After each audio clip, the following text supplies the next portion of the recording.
Hi, welcome to the Multiplication Minute. I'm Sean Hershey. Last week we talked about the fact that true disciples bear much fruit. And we defined fruit as the outward evidence of the life that's at work inside a plant.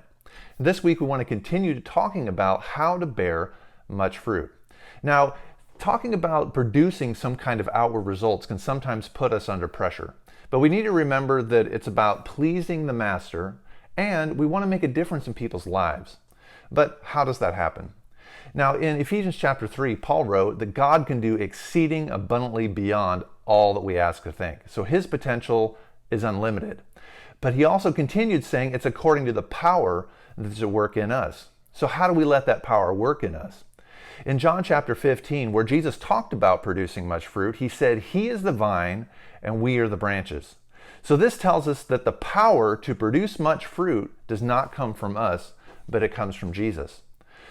No matter how hard, no matter how smart we work, if we are not connected to Him, if we don't have a thriving relationship with Jesus, we're not going to produce any kind of eternal fruit. So the real question is, how is your relationship to Jesus Christ? You know, my dad often says, you teach what you know, but you reproduce what you are. So if we're going to make disciples who bear much fruit, we're first going to have to be disciples who bear much fruit, which means that we need to have a thriving relationship to Jesus. So ask yourself this week, how's my relationship to Jesus Christ?